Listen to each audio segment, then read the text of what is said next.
Let me tell you about that spot. That company had a hard time understanding my thought process and who I was.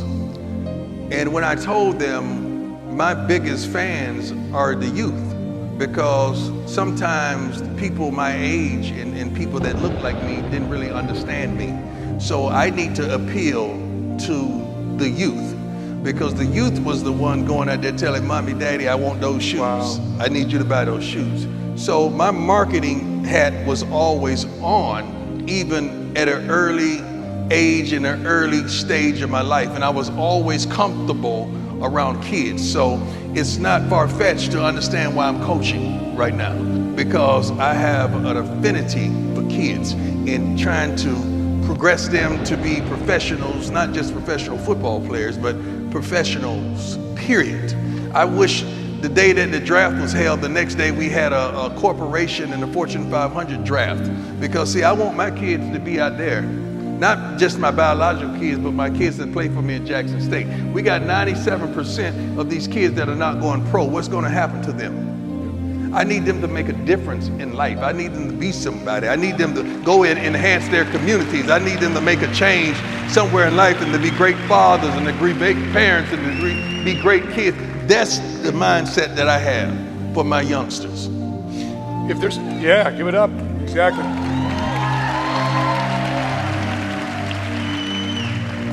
If there are athletes right now, whatever sport, and you like their example on the field and also off the field, and these are your kids, who would you tell them to watch? Jesus. Best player. A great recruiter out here. Yeah, but see, oftentimes you got to understand those things that you see, those things that you clap for, those things that you cheer for, those things that you idolize, they're not role models, they're models playing a role. You don't know who they are, you just saw them doing what they're gifted and blessed to do for 2 hours of the day. Could you imagine if the world got an opportunity to see you at your best for 2 hours a day, how your profile would just be enhanced, everything would be wonderful, everything would be so different, because we're showing you for 2 hours doing what you're gifted to do. But what happens to the other 22? See, that's where the problem occurs. That's where the trappings of life occurs. And so oftentimes we do fall into those trappings. I would advise you to be that role model for your child, for your friend, for your homies, for that person that looks up to you and looks out for you. You need to be that person. The role model should be somebody you can touch. My mama was my role model, man. My mama was that. My mama was all that in a bag of chips and would cuss you out to this day and not stumble over a word. My mama worked and made sure and saw one another, although they never met. My mother, even when I made it, she never asked for mink coats and gold chains and diamonds, although I got that for her. She's on her third home now, never asked for one. Because she was old school. She just wanted what was best for me. And she wasn't thirsty, she wasn't hungry, she wasn't seeking and searching for attention and adulations. And now we got parents trying to be the boss. We got parents trying to be in every commercial, trying to be in every shot. Although I did put my mama in a Super Bowl commercial, which you're gonna see on Sunday. Yeah, awesome. I had to make her do that. But it's a different game out there, so we got to be careful who we're calling role models. But I truly believe the role model you should be able to touch. You know, when did that change for you? Because, you know, we all seen you with the chains, the jewelry. That was image. That was image. Okay. Something you could imagine. That was not me. See, I'm a marketer. I market. And I'm pretty darn good at it. You should clap for me right there. Because I'm about to tell you a few things that you're not going to believe.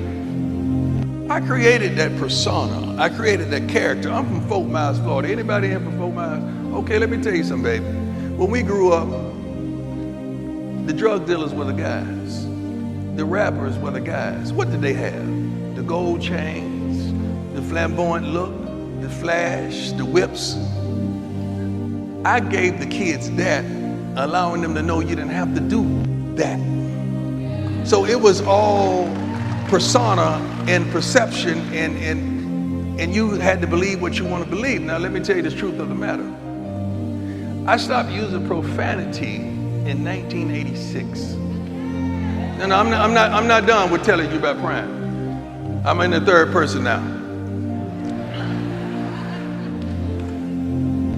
I've never been high a day of my life.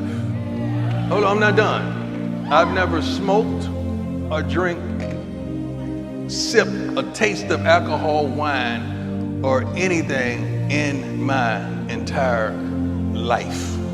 So all the stupid and the foolish and the idiotic things out there that I did, I just did that, all right? I was not under the influence, but that was really me, all right? But that was all image, just to bring attractability, just to bring something to a position that people had never seen before. That's all that was.